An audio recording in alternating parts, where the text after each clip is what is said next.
তিনটি মন্ত্র নিয়ে যাদের জীবন, সত্যম শিবম সুন্দরম। দুঃখের পৃথিবীটা যাদের কাছে এক আনন্দ আশ্রম, এক আনন্দ আশ্রম। হ্যালো বন্ধুরা, কেমন আছো সবাই? আশা করছি তোমরা সবাই ভালো আছো, আর আমিও ভালো আছি। তো গতকালকে একটা ভিডিও তোমরা দেখেছো, যেখানে কিনা একটা অনাথ আশ্রম বা হোম যাই বলো না কেন আমাদেরকে দেখানো হয়েছে। তো সেটা নিয়ে ভিডিও হবে না এটা তো হতে পারে না। ভালো কাজ খারাপ কাজ যাই হোক না কেন, কন্ট্রোভার্সির কন্টেন্ট সব কিছুই, শুধুমাত্র যে খারাপ জিনিস করলেই সেটাকে নিয়ে রমরমিয়ে কন্ট্রোভার্সি করবো এমনটা না। যখন আমার চোখে কোনো কিছু ভালো কিছু পড়েছে অবশ্যই সেগুলোকে নিয়ে আমি কন্ট্রোভার্সি করেছি। এইবার যেটা গতকালকে তোমরা ভিডিওতে দেখেছো সেটা কতদূর ভালো কতদূর খারাপ সেইটাই আমি আমার মত দিয়ে বলতে বসেছি। ভিডিওটা আপলোড হয়েছে গতকালকে ওই সন্ধেবেলা নাগাদ ভিডিওটা মনে হয় আপলোড হয়েছে। আমার সঠিক টাইমটা মনে নেই, বাট দিনের বেলা আপলোড হয়নি। তো সেখান থেকে শুরু করে আজকে আমি যখন এই ভিডিওটা করছি তখন হচ্ছে বাজে রাত 11:10 হতে যায়। এই সময় আমি ভিডিওটা করছি। তার মানে তোমরা বুঝতেই পারছো যে ভিডিওতে যেই মানে ওর ভিডিও রিলেটেড যেই কমেন্টগুলো এসেছে সেইগুলো কিন্তু কেউ আমার উস্কানিতে উস্কে গিয়ে কিন্তু ওর কমেন্ট বক্সে করেনি, যেটা কিনা ওই টিয়ার অনেক বড় অভিযোগ আমার বিরুদ্ধে। আর এটা মিথ্যে অভিযোগ যে আমার উস্কানিতে মানুষ উস্কে গিয়ে ওর ভিডিওতে গিয়ে কমেন্ট করে, অর্থাৎ আমি নাকি ব্রেন ওয়াশ করি। ওর যে এক অভিনেত্রী সে বলেছিল আমি নাকি ব্রেন ওয়াশ করি। আশা করছি এই ভিডিওটা দেখে যারা ওকে নেগেটিভ কমেন্ট করেছে তারা আমার ভিডিও দেখার আগেই যে কমেন্ট করেছে সেটা আশা করছি ও বুঝতে পারবে, মানে ভেতরে বুঝতে পারবে। বাট বাইরে কি বলবে সেটা সম্পূর্ণ ওর ব্যাপার, আর যারা ওর চারপাশে রয়েছে তাদের সেই সব বুদ্ধিদাতাদের বিষয়। তো যাই হোক বন্ধুরা, মানে কি বলবো, আমি ভাবছিলাম মানে লিপস্টিকের সঙ্গে ম্যাচ করে আইশ্যাডো কেন দিল না, ভালো লাগতো দেখতে, তাই না?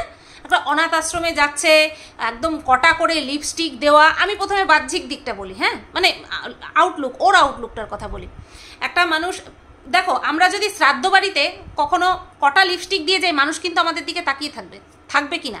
কারণ আমরা দিনের বেলা যা পরে কাজ করি, আমাদের কথা ছেড়ে দাও, আমরা তো গড়ে পত্তায় নাইটি পরি। কিন্তু যারা আর কি মানে যে নাইটিটা একমাত্র নাইটেই পরার, তারা কিন্তু কখনো পরে না নাইটি সবসময় পরে না। আমরা তো স্বাধীনতার অপব্যবহার করি সব সময়। কি বললাম বলো, আমি নিজের কথাও বলছি। সবসময় আমরা স্বাধীনতার অপব্যবহার করি। নাইটি পরতে পারছি মানে শ্বশুরবাড়ি আইসা দিনে রাতে নাইটি। তো যাই হোক, যেটা বলছিলাম যে আমরা শ্রাদ্ধ বাড়িতে কখনো বিয়ে বাড়ির সাজ দিই না, সেটা অড লাগে, রুচির পরিচয়। কিন্তু এখানে টিয়াকে দেখলাম অনাথ আশ্রমে দান করতে যাচ্ছে, খুব সুন্দর করে সেজেছে, যেটা কিনা অনাথ আশ্রমে যাওয়ার পক্ষে মানে আমার মনে হলো রুচির অভাব আছে, সেই জন্যই বললাম। খারাপ লাগছিল না, এমনি সামলার মধ্যে হলেও ওর মুখশ্রী সুন্দর, ঠিক আছে, সেটা আমি আগেও বলেছি।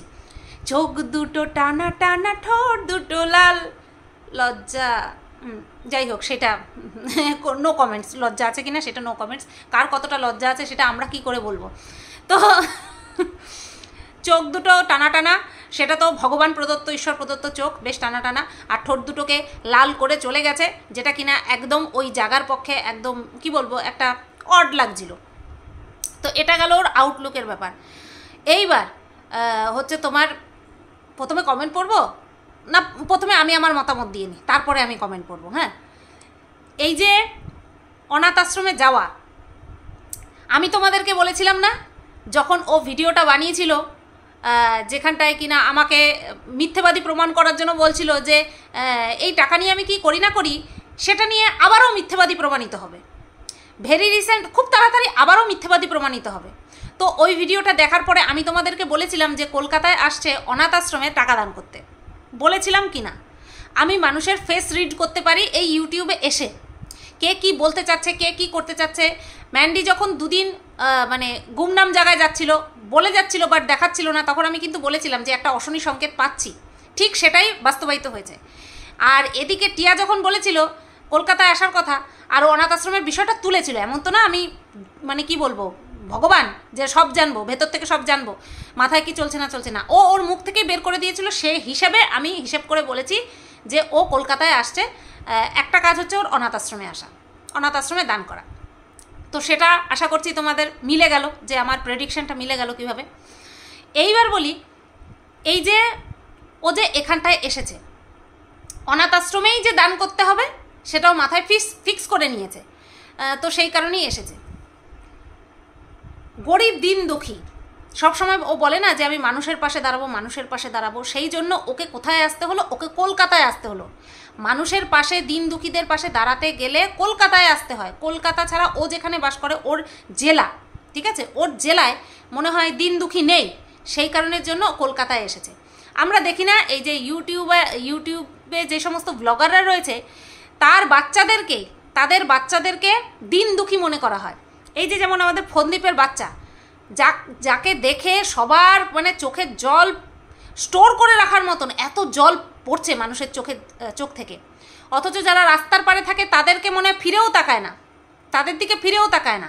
এটাই হচ্ছে ইউটিউবের মোহমায়া, যে ব্লগারদের যাদের কিনা পয়সা আছে, যারা কিনা মাস গেলে লাখ লাখ টাকা ইনকাম করে, তাদের বাচ্চাদের জন্য মানুষের প্রাণ ফাটে, তাদের দেখে মানুষের চোখে জল চলে আসে, অথচ যারা সত্যি সত্যি যাদের দরকার তাদেরকে দেখেও আনদেখা করে। তো এক্ষেত্রে টিয়ার বিষয়টাও তাই হয়েছে। দান করার জন্য তাকে কলকাতায় আসতে হয়েছে এসি বাসে করে, এসি বাসে করে, বাসের প্রমোশন করে, হ্যাঁ, তারপরে কলকাতায় এসে তাকে দান করতে হয়েছে। আর দান করার জন্য যে ঠিকানা সেটাও খোঁজার দায়িত্ব অন্যকে দিয়েছে। যাই হোক, সেটা তার সম্পূর্ণ পার্সোনাল বিষয়, সে কাকে দায়িত্ব দেবে কি না দেবে ওই ব্যাপারে নো কমেন্টস। কিন্তু একজন খুব কষ্ট পাইছে, মানে এই যে যার থ্রুতে গেছে, যার থ্রুতে অনাথ আশ্রমে গেল, তাকে ডাকলো, আরেকজনকে ডাকেনি, সে খুব কষ্ট পেয়েছে। আমি এদেরকে নিয়ে তো খুব কথা বলিই না, একদমই বলি না। আর এই যে কষ্ট পেয়েছে তার কথা তো আমি ভুলে ভবিষ্যৎ, আমার মনেই থাকে না এরকম একটা ইউটিউবার আছে। সবাইকে মনে রাখা তো সম্ভব না, তা আমার মনে থাকে না এরকম কেউ আছে, দেখি না যে তাই। তা সে আবার কষ্ট পেয়েছে, ভীষণ কষ্ট পেয়েছে, ভীষণ কষ্ট, মানে কষ্ট ধরে রাখতে না পেরে ভিডিও করে যে বলবে সেই পর্যন্ত কষ্ট ধরে রাখতে পারিনি। আই ডোন্ট নো ভিডিও করেছে কি না, ভিডিও সে করে দিয়েছে কি না সেই সম্পর্কেও আমার কোনো ধারণা নেই, কারণ আমি দেখি না। তো সে কমেন্ট বক্সে এসে তার কষ্ট ঢেলে দিয়েছে, যে চাকদা এলে একবারও এই আন্টির কথা মনে পড়লো না, ভালো। এবার সেখানে দুজন কমেন্ট করেছে, একজনের কমেন্ট মনে নেই, মানে মনে রাখার মতো না। আরেকজন কমেন্ট করেছে যে প্রয়োজন ফুরালে কাউকে মনে থাকে না, আবার যখন প্রয়োজন পড়বে তখন ডাকবে। আবার সেই কমেন্টের রিপ্লাইয়ে এই আন্টি আবার রিপ্লাই করেছে, একদম ঠিক বলেছ।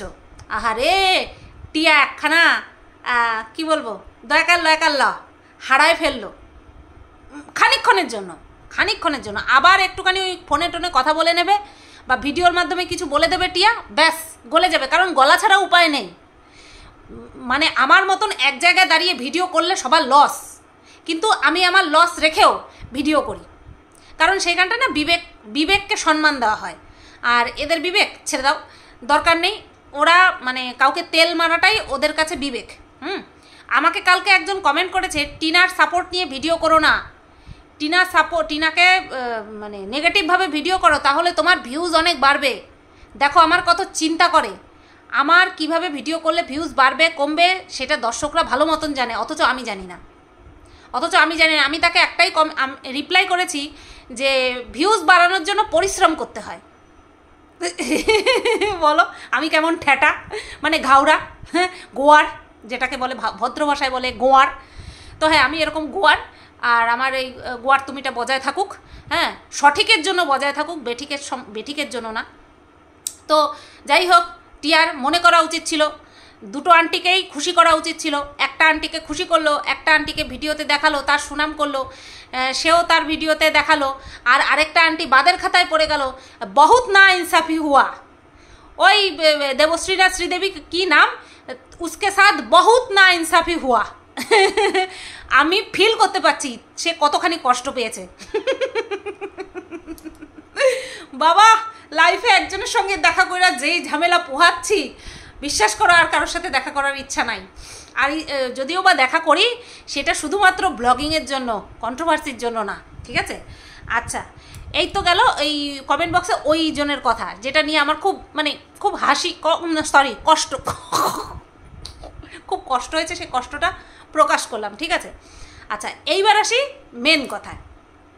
সেটা হচ্ছে কি কি দিয়েছে আমরা দেখেছি। ওখানে বাচ্চার সংখ্যা কত সেটাও আমরা জেনেছি। ওটা হচ্ছে একটা ছেলেদের হোম বা অনাথ আশ্রম যাই বলো না কেন, তো ওটা হচ্ছে ছেলেদের, সম্পূর্ণটা ছেলেদের।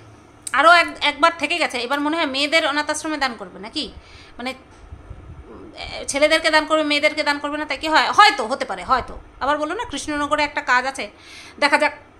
তোমরা তো সবাই বলছিলে আমার নামে কেস করতে আসছে, হইতে পারে, কোনো কিছু ইম্পসিবল না, হইতে পারে। তো এবার যাই হোক বলি, তো ছেলেদের হোমে দান করেছে, সেখানটায় টোটাল 140 জন ছিল। এবার তাদেরকে কি দেওয়া হয়েছে, পেন, খাতা, বড় বড় যে ভালো মানের যে খাতা, সেই খাতা, পেন, আর হচ্ছে তোমার একটা করে কেক, আর একটা মনে হয় কোনো পানীয় দিয়েছে, ড্রিঙ্ক দিয়েছে। তো ড্রিঙ্ক না, মানে পানীয়, একই তো পান করার জিনিস দিয়েছে। তো এই যে দিয়েছে, একজন কমেন্ট করেছে, আমি কমেন্টটা পড়বো, যে শুধু এইটুকুই, তুমি জামা কাপড়, তারপরে হচ্ছে খাওয়াতে পারতে, এই সমস্ত কথা বলেছে। এবার আমি একটা কথা বলি, 140 জন যারা রয়েছে তাদের জন্য যদি জামা কাপড় ওর কিনতো, তাহলে কিন্তু জনে জনে সবাইকে নিয়ে ওকে বেরোতে হতো। কারণ জামা কাপড় একটা সাইজই যদি কেনে তাহলে কিন্তু হবে না, কারণ ওখানে কিন্তু একই এজের বাচ্চারা নেই, ওখানে বিভিন্ন এজের বাচ্চারা রয়েছে। তো সেখানে একটা ফিক্স মাপ যদি কেনে তাহলে কিন্তু হবে না। কম্বল দেওয়া, শাড়ি দান করা সম্পূর্ণ আলাদা বিষয়। কিন্তু যদি ছেলে অথবা মেয়েদের কোনো পার্টিকুলার একটা, এই যে ছেলেদের যেমন ধরো টি শার্ট, প্যান্ট, এগুলো যদি দিতে যায় না, প্রত্যেকটা বাচ্চাকে ওই তোমার হচ্ছে জামা কাপড়ের দোকানে নিয়ে যেতে হবে, যেটা কিনা ইম্পসিবল, আর ওখান থেকে ছাড়বেও না। হ্যাঁ, খাওয়ানো যেতেই পারতো, বা খাওয়ার সামগ্রী, কিছুদিনের চাল, ডাল, সবজি, তেল, লবণ, এইগুলো দেওয়া যেতে পারতো। কিন্তু সেইগুলো আমরা বলে তো কোনো লাভ নেই। দেখো, কাউকে নিয়ে সমালোচনা করতে বসেছি মানে তাকে একদম বিনা কারণে ঝেড়ে কাপড় পরাবো না, এটা আমার দ্বারা হবে না। সেই কারণে বললাম, যে বলেছে যে জামা কাপড় দেওয়ার কথা, সেটা পসিবল না। তাহলে জনে জনে ধরে ধরে নিয়ে মাপ দিয়ে তারপরে জামা কাপড় দিতে হতো। ওটা হ্যাঁ, খাওয়ার জিনিসটা দিতেই পারতো, খাওয়ার জিনিস হয়তো দিয়েছে, তো একটা করে কেকের প্যাকেট আর একটা পানীয়, আবার কি চাই। আর প্রত্যেকটা আমরা কত সুন্দর করে দেখতে পেয়েছি বলো তো, আমাদেরকে প্রত্যেককে মানে কত সুন্দর করে দেখিয়েছে। সাথে আমাদের টিয়া একটা ভাষণও দিয়েছে, যেটা আমরা শুনেছি, মানে বাচ্চাদের সামনে দাঁড়িয়ে একটা ভাষণ দিয়েছে, লেকচার দিয়েছে, সেটাও আমরা শুনেছি। যদিও বা আমার মাথার উপর দিয়ে গেছে, আমি সবার ভাষণ আবার নিতে পারি না। এখানে আমার কোনো কিছু বলার নেই, ভাষণ দিয়েছে বাচ্চাদের উদ্দেশ্যে, বেশ ভালো কথা। আর ওই মহারাজের হাতে কিছু টাকা তুলে দিয়েছে। তোমাদেরকে একটা প্রশ্ন করতে চাই, 140টা বাচ্চা, একটা করে খাতা দিয়েছে, একটা করে পেন দিয়েছে, অ্যাভারেজ হিসাব আমি 30 টাকা করে ধরি, একটা খাতা একটা পেন আমি 30 টাকা করে ধরি। আমার হিসাব ভুলও হতে পারে, মানে ঠিকও হতে পারে, ঠিক আছে। আর একটা কেকের প্যাকেট একটা আমি ধরে নিই 10 টাকা, আর একটা পানীয়র প্যাকেট আমি ধরে নিই 10 টাকা, ঠিক আছে। এইবার পানীয়টা না আমি দেখিনি, আমি স্কিপ করে করে দেখছিলাম। পানীয়টা কি ওই ফুটি জাতীয় দিয়েছে নাকি মানে প্লাস্টিকের বোতলে দিয়েছে সেটাও জানি না। আমি মাথা পিছু 50 থেকে 60 টাকা করে এক একটা বাচ্চাকে দিয়েছে, আমি ধরে নিলাম 50 থেকে 60 টাকা করে এক একটা বাচ্চাকে যদি দেয়, তাহলে 140 ইন্টু 60, 8400 টাকা, ঠিক আছে। এখানে হচ্ছে 8400 টাকা, আমি রাউন্ড ফিগার ধরছি 10,000 টাকা, রাউন্ড ফিগার ধরছি 10,000 টাকা, ঠিক আছে। শুধু বাচ্চাদের পেছনে দেওয়া হয়েছে, খরচ করা হয়েছে। আর ওই ওনার হাতে যেই টাকা তুলে দেওয়া হলো, ওখানটায় আমি দেখতে পেলাম 500 টাকার নোট সব কটা, ঠিক আছে। আমি 5,000 টাকা ওখানটায় দেওয়া হয়েছে, এটা আমার অনুমান, ওখানে 5,000 টাকা দেওয়া হয়েছে। আমি রাউন্ড ফিগার 20,000 ধরছি, রাউন্ড ফিগার অনেক বাড়িয়ে বললাম, আমি অনেকটা বাড়িয়ে বললাম, ঠিক আছে। তারপরেও আমি একটা জায়গা রাখছি যে হ্যাঁ, কেউ যাতে আমাকে বলতে না পারে। টিয়ার ওখানটায় মানে অনাথ আশ্রমে 20,000-এর বেশি খরচ হয়নি। এই যে ভিডিওটা যখন পাবলিক করলো, অবশ্যই মনিটাইজেশন অন করে পাবলিক করেছে। ধরো ওর যদি 40-50 হাজার ভিউজ হয়, তাহলে মানুষ ভিডিওটা পুরোটা দেখবে, হয়তো পুরোটাই দেখবে, না টেনে একদম নো স্কিপ করে দেখবে, তাহলে ওই ধরো 50,000-এ খুব বড় জোর হলে একদম টায় $50, আমি বলছি কথার কথা। কারণ আমি যখন ও যেখানে দান করছে সেখানে যদি আমি বাড়িয়ে বলতে পারি, তাহলে ও যে ইনকাম করছে সেটা কেন আমি বাড়িয়ে বলতে পারবো না? তাহলে 50,000 যদি তোমার ভিউজ হয়, এই 50,000 বলছি, 50,000 যদি ভিউজ হয়, $50 যদি পায়, তার $1 83 টাকা সামথিং। তাহলে এবার ভাবো যে আমি না অঙ্কে বড্ড কাঁচা, আমি একটু হিসাব করেই নিই, ঠিক আছে? হিসাব যখন করেছি, ওইটা দেওয়ার যে হিসাব যখন করেছি, তাহলে নেওয়ার হিসাব কেন করব না? 4,150 টাকা দেখাচ্ছে, 83 দিয়ে গুণ করলে আমি 4,000 রাউন্ড ফিগার দিচ্ছি, এখানে আমি কমিয়েই দিলাম। তাহলে ধরো 20,000 টাকা খরচা করে, 4,000 টাকা তো ওর একদিনে উঠে গেল, ওর একদিনে ভিডিও মারফত উঠে গেল। আমি জানি 1050 ভিউজ হবে এতে, হ্যাঁ, কারণ ভালো কাজ একটা করেছে তো, সেই কারণের জন্য 1050 ভিউজ হবে। তো এখানেই ওর 4,000 টাকা উঠে গেল, কারণ মনিটাইজেশন অন প্লাস ওর কন্টেন্ট। তো এবার এই টাকাটা যে দিয়েছে সেটা কোথা থেকে দিয়েছে সেটাও মুখ ফুটে বলেই দিয়েছে, যে যেই টাকা ও আঁচল পেতে মানুষের কাছ থেকে ওর ছেলের সাহায্যের জন্য নিয়েছিল, সেই টাকা থেকেই ও দান করেছে। তাহলে এর মাঝে দান করেছে, ক্যান্সার পেশেন্টকে দান করেছে 50,000 টাকা, ঠিক আছে? আর ওই যে যার অ্যাসবেস্টাসের ছাউনি দরকার ছিল তাকে দিয়েছে 10,000 টাকা, ওখানে গেছে 60,000 টাকা, আর এখানে আমি রাউন্ড ফিগার ধরেছি 20,000 টাকা, 80,000 টাকা। তার কাছে টাকা উঠেছে কত? আমাদেরকে কি বলেছে? 12 লক্ষ টাকা। 12 লক্ষ টাকার মধ্যে 1 লক্ষ টাকাও কিন্তু খরচ হয়নি এখনও, মানে দেয়নিও এখনও। খরচ করা মানে দান করেনি এখনও। তো এই যে একটা কথা টিয়া আজকে বলেছে, যে তোমরা অনেকেই বলেছো, এই যে অনেকে বলেছে মানে ভিউয়ার্সরা অনেকে বলেছে, প্লাস ওকে যারা সাপোর্ট করে ভিডিও করে, আমি তো একদমই সাপোর্ট করি না, আমি একদমই পুরো নেগেটিভ মানুষ একটা, ঠিক আছে? আমি ভীষণ খারাপ। তো সবাই বলেছে ছেলের জন্য ফিক্সড করে রেখে দিতে, ছেলের জন্য ফিক্সড করে রেখে দিতে। আচ্ছা, থ্যালাসেমিয়ার পেশেন্ট আমাদের দেশে কত আছে? আমার মনে হয় আমার থেকে তোমরা বেশি ভালো জানো যে অনেক আছে।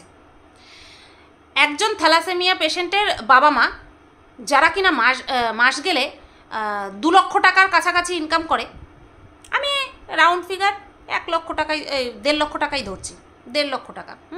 প্রমোশনাল ভিডিওতে ওরা প্রচুর টাকা ইনকাম করে, সেটা টিয়া নিজের মুখেই বলে দিয়েছে, যে একটা ড্রেসিং টেবিল প্রায় 12-14 হাজার, সেটা একটা প্রমোশনাল ভিডিও করে তার ডবল তুলে ফেলে। তার মানে ওই একটা প্রমোশন ভিডিওতে ও 20,000 টাকা করে নেয়। এটা আমি জানতাম, এটা আমি আগে থেকেই জানতাম। তাহলে ওর পার মান্থ ইনকাম আমি 1.5 থেকে 2 লক্ষ টাকা ধরলাম, 1.5 লক্ষ টাকাই ধরলাম। তাহলে 1.5 লক্ষ টাকা হলে তাহলে ওর 18 লক্ষ টাকা প্রত্যেক বছর ইনকাম আছে। প্রত্যেক বছর যেই থ্যালাসেমিয়া পেশেন্টের বাবা মার ইনকাম 18 লক্ষ টাকা, তাকে সাজেস্ট করছে দর্শকরা যে তুমি তোমার ছেলের জন্য টাকাটা ফিক্সড করে রেখে দাও।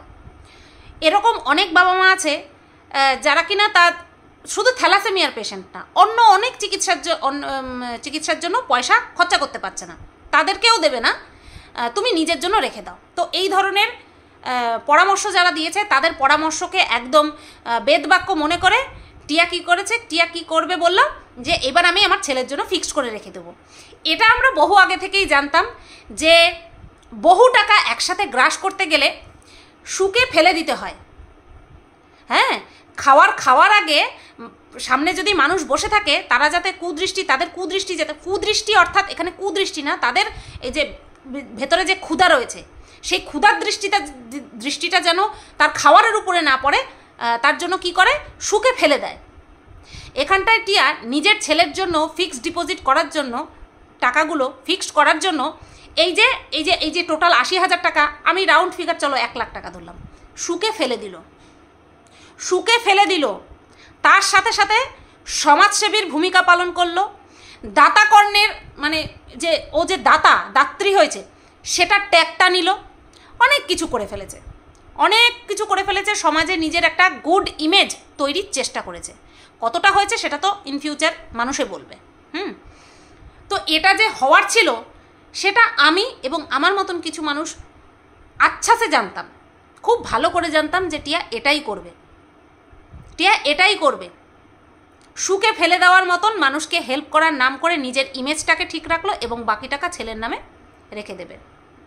যাই হোক, যারা টাকা দিয়েছে তারা দিয়েছে, তারা মনে করবে যে এমন বাবা মাকে দিয়েছি যাদের কিনা সন্তান, নিজের সন্তানের জন্য কিছুই করার ক্ষমতা নেই, কিচ্ছু করার ক্ষমতা নেই। হ্যাঁ, তো চলো, আর বেশি কিছু বলার নেই আমার, মানে নিজের থেকে আর বেশি কিছু বলার নেই। এইবার আমি তোমাদের কমেন্ট সেকশানে চলে যাই। বেশ কিছু কমেন্ট আমি পিক করেছি, সেখানে চলে যাই। এটা করা তোমার একদমই ঠিক হচ্ছে না। সবার কাছ থেকে টাকা নিয়ে নিজে বিলি করে মহান হওয়ার চেষ্টা করছো। ছি, যদি না লাগে তাহলে নিজের কাছে রেখে দিতে পারতে। তুমি ভাবছো যে এই সব করে ভিডিওতে দেখালে আর কেউ কোনোদিন তোমাকে টাকা নিয়ে কিছু বলবে না, সবাই আরও খারাপ কমেন্ট করবে এই সব নিয়ে। আচ্ছা, এই কমেন্টগুলো কিন্তু আমি ভিডিও করার আগেই চলে এসেছে, ঠিক আছে? হ্যাঁ, এটার মজা আলাদা, অন্যের থেকে টাকা নিয়ে বিলি করার মজাটাই হয়তো আলাদা, যেটা কিনা টিয়া উপভোগ করছে। আরেকটা কথা বলিনি, এর আগে টিয়া একবার কিছু মানুষকে খাতাপত্র হয়তো দান করেছিল, সেই ভিডিওটা আমি দেখিনি, তবে হ্যাঁ একটা কমেন্ট এসেছে দেখেছি যে এর আগেও ও দান করেছিল। আর একবার মেলাতে কিছু গরিব বাচ্চাদেরকে খাইয়েছিল, এটা করেছিল। একটা কথা আজকে না বলে পারছি না, সেটা হচ্ছে তরি। প্রত্যেকটা ইভেন্টে, প্রত্যেকটা মেমোরেবল ইভেন্টে ও অনাথ আশ্রমে চলে যায়, বাচ্চাদেরকে নিজে রান্না করে খাইয়ে আসে। বৃদ্ধাশ্রমে চলে যায়, নিজের হাতে রান্না করে তাদেরকে খাইয়ে আসে। সত্যি বলছি, এই টোটাল ইউটিউব মানে ইয়েতে কি যেন বলে হচ্ছে তোমার, এইসব ব্লগার যতজনকে দেখেছি আমি, বহুত বড় বড় ব্লগারকেও তরির মতন এরকম কাজ করতে দেখিনি। আজকে তরির কথা ভীষণ পরিমাণে মনে হচ্ছিল আমার, মারাত্মক পরিমাণে তরির কথা মনে হচ্ছিল যে ও কত করেছে, সম্পূর্ণটা নিজের টাকায় করেছে, সম্পূর্ণটা নিজের টাকা, অর্থাৎ এই ভিউজ থেকে যেটা কামিয়েছে সেটা তো অবশ্যই ওর নিজের, সেখান থেকে করেছে, দানের টাকার থেকে করেনি। এটা হচ্ছে হিউজ পার্থক্য তরির সাথে আর অন্যান্য ব্লগারদের সাথে, সমস্ত অন্যান্য ব্লগারদের সাথে তরির সাথে এই জায়গাটায় হিউজ পার্থক্য। আর এই পার্থক্যটাই তরিকে অন্যান্য সবার থেকে আলাদা করে, অবশ্যই ভালো দিক থেকে। আরও একটা কথা, সেটা এইমাত্র বলতে গিয়ে, ও আচ্ছা, এই কমেন্টে ঢোকার আগে আরও একটা পয়েন্ট আমার আছে, সেটা হচ্ছে টিয়া মাঝখানে জ্ঞান দিচ্ছিল, দিতে আমি ভাবলাম জ্ঞানটা হয়তো কন্টিনিউ করবে, কিন্তু জ্ঞানটা পুরোটা আমার কাছে এসে পৌঁছায়নি, ওখানটায় ভিডিওটা কাট হয়ে গেল। যে টিয়া বলছে কি কষ্ট লাগছে দেখে, এদেরকে দেখে কি কষ্ট লাগছে, কি করে পারে, বলতে যাচ্ছিল যে যারা কিনা বাবা মা, তারা কি করে এদেরকে না নিয়ে থাকে, হ্যাঁ, কি করে এদেরকে ফেলে রেখে যায়, বুকে বাচ্চাকে নিয়ে থাকলেই শান্তি, যেরকম পরিস্থিতি হোক না কেন। এরকম একটা কথা বলতে বলতে ফট করে কেটে দিয়েছে ভিডিওটা, ওই জায়গায় এন্ড হয়ে গেছে, মানে ওই ক্লিপটুকু ওই জায়গাটায় এন্ড হয়ে গেছে। তো এই যে অনাথ আশ্রমে কারা থাকে, শুধুই কি যাদের বাবা মা পৃথিবীতে নেই, বেঁচে নেই, তারাই কি শুধু থাকে অনাথ আশ্রমে? এমনটা কিন্তু না, এরকম অনেক বাবা মা আছে যাদের হয়তো মা আছে, বাবা হয়তো নেই, পৃথিবীতে নেই। এরকম অনেক বাচ্চা আছে যাদের বাবা মা মধ্যে কেউ হয়তো জেলে আছে, এরকম অনেক আছে যাদের বাচ্চারা কিনা হোমে থাকে। সবার বাবা মাই যে ফেলে রেখে চলে গেছে বা নেই, পৃথিবীতে নেই, এমনটা কিন্তু না। টিয়ার কথা শুনে পুরো পরিষ্কার মনে হচ্ছিল যে বাচ্চা জন্ম দিয়ে ফেলে রেখে গেছে, কেন বাচ্চাকে সঙ্গে নিয়ে নেই। একটু কিছু করতে না করতেই এই যে জ্ঞানের বহর শুরু করে দেয়। এর আগেও বলেছি, টিয়া এমন জ্ঞান দেয়, নিজের জ্ঞানে নিজে আছাড় খায়, নিজের জ্ঞানে নিজেই আছাড় খায়। আচ্ছা, এই যে দরদ এতদিন কিন্তু উতলে ওঠেনি, এতদিন এই দরদ উতলে ওঠেনি। যখন এই যে টাকা দিতে এসেছে, দান করা টাকা বা দান করতে এসেছে, তখনই এই যে চিন্তা ভাবনাগুলো এই অনাথ বাচ্চাদেরকে নিয়ে তখনই মনে পড়েছে। এইটুকু আমার বলার ছিল, ভুলে যাই তো মাঝে মধ্যে। আচ্ছা, নেক্সট সোমা সাহা, বাহ, পরের টাকা বিলি করে এইটা দিয়ে কন্টেন্ট বানায় ফেললো, বেকার জামাই নিয়ে ঘুরে, লজ্জাও নাই। কে বলছে ওর বর বেকার? ওর বর ড্রাইভার আর ক্যামেরাম্যান। কেউ ক্যামেরা না করে দিলে, কেউ ক্যামেরা না ধরে দিলে এই যে তোমরা দেখতে পারতে, ওর বর যদি এসে আজকে ক্যামেরা ধরে না দিত, তোমরা দেখতে পারতে কি সুন্দর করে একটা খাতা, একটা পেন বাচ্চাদেরকে দেওয়া হচ্ছে, একটা কেকের প্যাকেট, একটা পানীয়, এই সমস্ত দেওয়া হচ্ছে, তোমরা দেখতে পেতে। একটা ক্যামেরাম্যান যদি না থাকতো, একটা ক্যামেরাম্যানের ভূমিকা কিন্তু একটা ব্লগারের জীবনে অনেক, সেটা টিয়া দেখাচ্ছে আমাদেরকে। তো বেকার বলো না বাবা, বেকার বলো না, একদম জেলে ভরে দেবে, কিন্তু জেলে ভরে দেবে। আচ্ছা, এনার কমেন্টটা আমার খুব ভালো লেগেছে। শুভশ্রী ছবি 12 লাখ থেকে কত দান করলে এই পর্যন্ত? 2 থেকে 4 লাখ কি 4 লাখ দিলে কি? না না না না না, ও রাউন্ড ফিগার আমি বলেছি 1 লাখ, অনেক বেশি বলে ফেলেছি, অনেক বেশি বলে ফেলেছি আমি, ঠিক আছে? বলেছিলে না সবার কথা রাখা, বলেছিলে না সবার কথা রাখা হয়ে গেল, মানে এটাই শেষ হয়তো। এই এতটুকু হেল্প তো নিজের মান্থলি ইনকাম থেকে আরামসেই করা যায় গো। কি যে বলো না দিদি ভাই, বলছিল প্রত্যেক মাসে এত টাকা, এত কম টাকা উঠছে যেখান থেকে ও ওর বাড়িতে হেল্প পর্যন্ত করতে পারছে না, প্রত্যেক মাসে টাকা পর্যন্ত পাঠাতে পারছে না, আর তুমি বলো প্রত্যেক মাসের ইনকাম থেকে মানুষকে এইভাবে দান করবে? কি যে বলো, কোনো ইউটিউবারের পক্ষে প্রত্যেক মাসে এইভাবে দান করা সম্ভব না। তবে হ্যাঁ, একটা দিন একটা ক্ষণ ঠিক করে রাখলে তাহলে করা যায় অনায়াসে। এবার আমাকে বলবে তুই কত টাকা দান করেছিস? আমি তো নিজেই মানুষের দানের টাকায় চলছি। ওই যে কিউআর কোড দিয়ে যে টাকা দিয়েছি না, ওতে কোটি কোটি লক্ষ লক্ষ টাকা আমার অ্যাকাউন্টে এসেছে, সেই টাকা দিয়ে আমি চলছি। এবার যদি দান করতে যাই না, আমি তো দান করব না, আমি টিয়ার মতন আবার অত উদার না, টিয়া তো দানের টাকা দান করেছে, আমি দানের টাকা নিজেই ভোগ করব। আচ্ছা, তরিকে দেখেছো কত কিছু করে মেয়েটা? তুমি একটা গ্রামের প্রোগ্রামে, আচ্ছা আচ্ছা, এই যে তুমি একটা গ্রামের প্রোগ্রামে খাতা বই দিয়েছিলে আর মেলাতে কিছু অনাথ বাচ্চাকে খাইয়েছো। শুধু মুখেই বলো অন্যের পাশে দাঁড়াবে, কিন্তু এত বছরের ইনকাম অনুযায়ী তেমন কিছুই করলে না। যাই হোক, শুধু চাইবো ছেলেটা যেন ভালো থাকে। তোমার কথার দোষেই পাবলিকের কাছে কথা শোনো না। এটা কেন বলবে দিদিভাই যে ওর কথার জন্যই মানুষের কাছে কথা শোনে? কেউ ওর ভালো দেখতে পারে না, সবাই হিংসা করে, সেই কারণেই সবাই ওকে বলে। আর জনে জনে ধরে সবাইকে কেস দেবে, সবার বিরুদ্ধে স্টেপ নেবে। কে নেবে? ওর বর। হ্যাঁ, ওর বরের অনেক সময় ওই সব সময় তো আর ড্রাইভারই থাকে না, আর সব সময় ক্যামেরা ধরে দিতেও লাগে না, অনেক সময় আছে, সেই কারণে ও সবার নামে জনে জনে স্টেপ নেবে। বেশি কথা বলো না দিদিভাই। আচ্ছা, নেক্সট, প্রজ্ঞা বিশ্বাস সমাজসেবীর ভ্লগ চলে এসেছে। ইয়ে, বিগ অ্যাপ্লজ, তাই তো বলে, বিগ অ্যাপ্লজ ফর টিয়া। আমি ঠিক বলছি? ভুল বলে দিও, শিখেও নেব আমি তাহলে। নেক্সট হচ্ছে রত্না রয়। এতদিন ধরে আমি কিছু বলিনি, আজকে বলতে বাধ্য হলাম। তুমি ছেলের নামে টাকা নিয়ে এখন অন্য কাজে লাগাচ্ছ, এটা আমার একদম ভালো লাগেনি। আচ্ছা, এই কমেন্টের রিপ্লাই আরেকজন করেছে, কি করতো? যেভাবে নোংরাভাবে ওকে আক্রমণ করছে, আক্রমণ করছে সবাই। একটা কথা ভাবো, যত অ্যামাউন্ট দরকার ছিল তত জোগাড় হয়নি। আচ্ছা, সেটাও আমার জন্য জোগাড় হয়নি বলে দিয়েছে তো। বাচ্চাটার দিন দিন শরীরটা খুব খারাপ হয়ে যাচ্ছে। আচ্ছা, প্রতি মাসে ব্লাড দেওয়া, হ্যাঁ, তাই এই ওরা বিকল্প হিসেবে অন্য অপশানটা বেছে নিয়েছে, ইঞ্জেকশন। আচ্ছা, তাতে যতটা গালাগাল টাকার খোটা, আচ্ছা তাতে যতটা গালাগাল টাকার খোটা আমরাই দেখতে পাচ্ছিলাম না। হ্যাঁ, ও তো মা, এটা কেউ বুঝলো না। বাচ্চাটা কিন্তু সুস্থ হয়নি। আচ্ছা, এনার কথার পরিপ্রেক্ষিতে আমার কিছু বলার আছে। সেটা হচ্ছে, যেভাবে নোংরাভাবে ওকে আক্রমণ করছে সবাই। যখন টাকা তুলছিল তখন কি একটাও নোংরা কমেন্ট আসছিল? শুধু একটাই কথা আসছিল, বাচ্চার টাকা তুলে ফুর্তি করবে, বাচ্চার নামে টাকা তুলে ফুর্তি করবে, এই কমেন্টটাই শুধু আসছিল নোংরা কমেন্টের মধ্যে।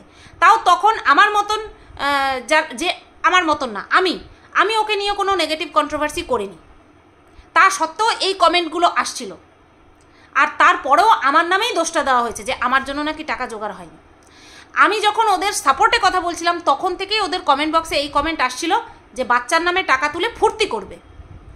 তো সেই কথাটা তো একদম সত্যি প্রমাণিত হলো। বাচ্চার নামে টাকা তুলে সেই টাকা থেকে ফুর্তি করছে না নিজের টাকা থেকে ফুর্তি করছে সেইটা আমরা দেখতে চাইনি, বাট ফুর্তি করছে। আগে যেই চিন্তাটা ছিল ওর মধ্যে, এখন সেই চিন্তাটা নেই। আচ্ছা, একটা কথা ভাবো, যত অ্যামাউন্টের দরকার ছিল তত জোগাড় হয়নি কেন? ওরা তো বলেছিল যে সবটা পুরো 40 লাখ টাকাই তো আমরা আর ইউটিউব থেকে তোলার কথা বলিনি, যদিও বা সেটা পরবর্তীতে ডিনাই করে সেই কথাটাই বলেছে যে 40 লক্ষ টাকা ওঠেনি। তা ওরা নিজেদের ছেলের জন্য কি করেছে? নিজের ছেলের জন্য কতটুকু করেছে, নিজেদের ছেলের জন্য ওরা কোন স্যাক্রিফাইসটা করেছে সেটা তুমি ভাবো তো। যে তুমি কমেন্টটা করেছো রীতা চক্রবর্তী, তুমি ভাবো তো যে ও নিজের ছেলের জন্য ওরা কতটুকু স্যাক্রিফাইস করেছে। যে পাবলিকের থেকে টাকা ওঠেনি বলে সেই চিকিৎসাটা করলো না, কি করে ভাবলো যে 40 লক্ষ টাকা ও পাবলিকের থেকে তুলতে পারবে? এটা ভাবাটাই তো মেন অপরাধ ছিল, এটা ভাবাটাই তো অপরাধ ছিল যে 40 লক্ষ টাকা আমাকে মানুষে দেবে। বাচ্চাটার দিন দিন শরীরটা খুব খারাপ হয়ে যাচ্ছে। কোন জায়গা থেকে? আমরা সবাই দেখতে পাচ্ছি বাচ্চাটা ভালো আছে, বাচ্চাটার শরীর একদম ঠিক আছে, ফালতু কথা বলো না। তাই ওরা বিকল্প হিসেবে, আর এই বিকল্পটা কেন প্রথমে ভাবলো না, বিকল্পটা কেন প্রথমে ভাবলো না? এটাই তো কথা। টাকা তোলার পরে কেন বিকল্প রাস্তার কথা মনে পড়লো? আগে কেন ব্যাকআপ প্ল্যান নিয়ে রাখেনি? কেন আগের থেকে ব্যাকআপ প্ল্যান নিয়ে রাখেনি? তাহলে তো এই কথাগুলো শুনতে হতো না। চলো, এর কমেন্টে আর আমার ভাও দেওয়ার দরকার নেই। নেক্সট, পায়েল ভৌমিক, এত দূর এসে কত লাখ টাকা, কত লাখ দান করলে, কেন কোচবিহার কোনো হোম ছিল না? না, ওখানটায় কোনো দরিদ্র মানুষ, কোনো নিডি পিপল ছিল না, সেই কারণে এখানে একজন কন্ট্রোভার্সি ক্রিয়েটারকে দায়িত্ব দিয়ে অনাথ আশ্রম খুঁজে বের করে তারপরে সেখানে দান করা হয়েছে, বুঝতে হবে। আচ্ছা, সুরাজ খাতুন, ডোনেটের নামে আরেক নাটক। Smart boy. আরেকজন লিখেছে কন্টেন্ট, মানে কন্টেন্ট। অবশ্যই আমাদের জীবনে কন্টেন্ট ছাড়া কিছু নাই। নেক্সট, এই সুরাজ খাতুনই করেছে, এসব করে প্রমাণ করছো তুমি বাটপার, বাটপারই থাকবে সারা জীবন, তোমার জন্য কেউ আর সাহায্য পাবে না। এটা বড্ড সত্যি কথা। নেক্সট, ও সুরাজ খাতুনই আবার কমেন্ট করেছে, খুব জ্বালাম, মানে খুব রাগ মনে হয় টিয়ার উপরে। নিজের টাকায় সেবা করতে দেখতে ভালো লাগতো, তা না করে মানুষের টাকায় যত ন্যাকামি। কিছু না বলে ছেলের যে চিকিৎসা হোক তাতেই সব খরচ করতে সবাই ভালো বলতো। একদম একদম, এটা ভালো বলতো। আচ্ছা, এই যে বলছে মানুষের টাকায়, ভাজা তেলে মাছ ভাজতে খুব আনন্দ, জানো? নেক্সট, আরে থ্যালাসেমিয়া ট্রিটমেন্টের জন্য কোনো কিছু দিলে না, 2-4টে অনাথ আশ্রমে কিছু দিলেই হবে? বাহারে কত চালাক! 2-4টে অনাথ আশ্রম, আপাতত একটা দিয়েছে, একটাই এখনো ধরে রাখো। নেক্সট, 12 লাখের ভিতর 50,000 হয়তো ডোনেট করবে লোক দেখাতে, কি করবে কিছুই ভেবে পাচ্ছ না। তোমার তো মানুষের মুখের উপর জবাব দিতে হবে, তাই এসি বাসে করে ওইখানে চলে গেলে। সবই তো লোকের টাকা, ডোনেটও করছো লোকের টাকা, আর ট্রিটমেন্টও হবে লোকের টাকায়, আবার ভিউয়ার্সদেরই চোখ রাঙিয়ে কথা বলো। না না, প্রমাণ দিয়ে দেবে তোমাদেরকে প্রমাণ দিয়ে দেবে যে কোন টাকায় ট্রলি কিনেছে, কোন টাকায় ছেলের জন্য বাইক কিনেছে, সব প্রমাণ তোমাদের মুখের উপরে ছুড়ে দিয়ে তোমাদেরকে মিথ্যেবাদী প্রমাণ করবে। টিয়া এতটা ক্ষমতা রাখে, বুঝতে পারলে? আমাকে বহুবার মিথ্যেবাদী প্রমাণ করেছে। আর যে বলছো না 50,000 টাকা ডোনেট করবে, কাছাকাছি গেছো। তা কি ভাবলে তুমি সব টাকাও দিয়ে দেবে? বাবাটাই তো। আচ্ছা, নেক্সট, তোর যদি ভালো হয় সেদিন দেখাস, লোকের টাকা বিকিয়ে মহান হচ্ছিস, নিজের টাকা বিলারে শয়তান মেছেলে। এমন দিন আসবে দেখিস তোর কোনো টাকা থাকবে না। কেন বলতো? কারণ তোকে ঠকিয়ে তোর টাকা সব নিয়ে নেবে, মিলিয়ে নিস। না না, এটা ঘোর কলিযুগ, এটা ঘোর কলিযুগ, এরকমটা হয় না। আচ্ছা, নেক্সট, 10,000 টাকা, 10,000 খরচা করে